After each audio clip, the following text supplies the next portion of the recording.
Hi guys, ഞങ്ങൾ ഇന്ന് cousins എല്ലാവരും കൂടി ഈവനിങ് പുറത്തേക്ക് പോവാട്ടോ. പുറത്തേക്ക് പറയുമ്പം ഞങ്ങൾ എങ്ങോട്ടുമല്ല, ഞങ്ങളുടെ സ്വന്തം കടലുണ്ടി ബേർഡ് സെഞ്ചുറിയിലേക്കാണ്. നിങ്ങളാ കണ്ടത് എനിക്ക് കണ്ണാടി വെച്ചിട്ടൊരു ബുജ്ജി ലുക്ക് ഉണ്ടെന്ന് പറഞ്ഞ് കളിയാക്കുന്നതാണ്. വീട്ടിൽ നിന്ന് നടന്നു പോകാനുള്ള ദൂരമുള്ളൂ കേട്ടോ അവിടേക്ക്, അതുകൊണ്ട് നടന്നിട്ടാണേ പോകുന്നത്.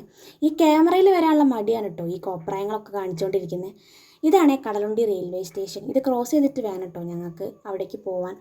ഈ വാഴ മൂവി കണ്ട എക്സൈറ്റ്മെൻറ്റിൽ കാണാത്ത രണ്ടാൾക്ക് അതിൻ്റെ കഥ പറഞ്ഞ് സ്പോയിലർ ആവാൻ കേട്ടോ ഇവിടെ എല്ലാവരും.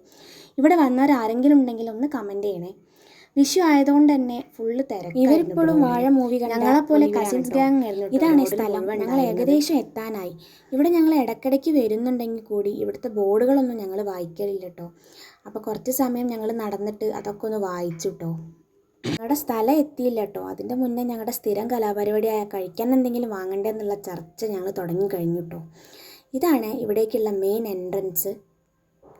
ഞങ്ങളുടെ കയ്യിൽ 0 ബഡ്ജറ്റ് ആണെങ്കിലും ഞങ്ങളുടെ എക്സ്പെക്റ്റേഷൻ പീക്ക് ലെവലിലാണ് കേട്ടോ. ഇവരെല്ലാവരും ഈ സയാമി സരട്ട ഗ്യാങ്ങിൻ്റെ മാതിരി പോകുന്നത് വേറെ എങ്ങോട്ടുമല്ല. ഞങ്ങളിവിടെ എപ്പോൾ വന്നാലും ഇവിടെ സ്ഥിരമായിട്ട് പോകുന്നൊരു സ്ഥലമുണ്ട് കേട്ടോ. വേറെ എവിടെയല്ല, ഞങ്ങളുടെ പഴയ മാമൻ്റെ വീടാണ് കേട്ടോ. ഇവിടെ ഗേറ്റൊക്കെ വെച്ച് ഞങ്ങൾക്ക് ഉള്ളിൽ കയറാൻ കഴിയില്ല കേട്ടോ. ഞങ്ങളുടെ സമാധാനത്തിന് ഞങ്ങൾ അവിടേക്കൊന്ന് പോയി കണ്ടു കേട്ടോ. പിന്നെ ഞങ്ങൾ നടന്നു വന്ന ക്ഷീണം മറ്റൊരു സോഡ മേടിച്ച് കുടിച്ചു കേട്ടോ. തണുപ്പാണെന്നുണ്ടെങ്കിലും ഞാനും കുറച്ച് കുടിക്കുന്നുണ്ടേ. ഇതാണ് ഈ സ്ഥലം. ആ കാണുന്നതാണ് കേട്ടോ കടലുണ്ടി കടവ് പാലം. ഇവിടെ വന്നൊരു നൊസ്റ്റാൾജിക് ഓർമ്മകളാണ് കേട്ടോ. ഞങ്ങൾ ചെറുപ്പത്തിലൂടെ കളിച്ച് നടന്നതൊക്കെയാണ് കേട്ടോ ഇവിടെ ഓർമ്മ വരുന്നത്. പിന്നെ ഇവിടുത്തെ മെയിൻ ഹൈലൈറ്റ് എന്ന് പറയുന്നത് പുഴയോട് ചേർന്ന സീ ഫുഡാണ് കേട്ടോ. തനിമ ഫുഡ് യൂണിറ്റ് എന്നാണ് ഇതിൻ്റെ പേര്. ഇത് ഞങ്ങളുടെ സ്വന്തം കുഞ്ഞോളേച്ചിയുടെ ആയിരുന്നു കേട്ടോ. ഇവിടെ നിങ്ങൾ വരുന്ന സമയത്ത് താഴെ കാണുന്ന നമ്പറിൽ ബുക്ക് ചെയ്യുകയാണെന്നുണ്ടെങ്കിൽ നിങ്ങൾക്ക് അടിപൊളി ഫുഡ് കഴിക്കാം കേട്ടോ. നല്ല പുഴയോട് ചേർന്ന ഭക്ഷണം, നല്ല അടിപൊളി വൈബാണ്. ഇത് കഴിഞ്ഞ് ഞങ്ങളെല്ലാവരും കുറച്ചുകൂടെ മുന്നോട്ട് നടന്നു കേട്ടോ. ഞങ്ങൾ ഈ തപ്പി പോകുന്നത് എന്തിനാന്ന് വെച്ചാൽ ഞങ്ങൾക്ക് നടന്ന ക്ഷീണം മാറ്റാൻ എവിടെയെങ്കിലും ഒന്ന് ഇരിക്കണം കേട്ടോ. കുറച്ച് നടന്ന് ഞങ്ങൾക്ക് ഇരിക്കുന്ന സ്ഥലം കിട്ടിയിട്ടോ. പക്ഷേ എല്ലാവർക്കുമുള്ള സ്ഥലം ഉണ്ടായിരുന്നില്ല കേട്ടോ ഇരിക്കാൻ. ഈ കാണുന്നത് എൻ്റെ മേമയുടെ മോളാണ്, ആര്യ എന്നാണ് കേട്ടോ പേര്.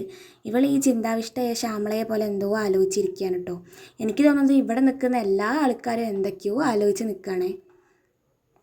ഞങ്ങൾ വീഡിയോ എടുക്കുന്നത് മനസ്സിലായിട്ടാട്ടോ ഈ ഏട്ടൻ ക്യാമറയിൽ നോക്കാതെ നിൽക്കുന്നത്. ഞങ്ങൾ വന്നതിന് ശേഷമുള്ള 2ാമത്തെ ട്രെയിനാണ് കേട്ടോ ഈ പോയിക്കൊണ്ടിരിക്കുന്നത്. കയ്യിലൊരു കിൻഡർ ജോയ് കിട്ടിയിട്ടുണ്ടായിരുന്നു കേട്ടോ. അതിൻ്റെ കാര്യങ്ങളാണ് പറഞ്ഞുകൊണ്ടിരിക്കുന്നത്. ഇവിടെ വന്നാൽ ട്രെയിൻ പോകുന്നതൊക്കെ നല്ല സുഖമായി കാണാം കേട്ടോ. ഒക്കെ നല്ലൊരു എക്സ്പ്ലോറിങ് സ്പേസാണ്. ഈ സ്ഥലമാണ് കേട്ടോ പണ്ട് ട്രെയിൻ അപകടം നടന്ന സ്ഥലം. ഞങ്ങൾക്കൊരു റീൽ എടുക്കണം എന്നുള്ള പ്ലാൻ ഉണ്ടായിരുന്നു കേട്ടോ. അതിൻ്റെ പ്രാക്ടീസൊക്കെ കുറച്ച് നോക്കി.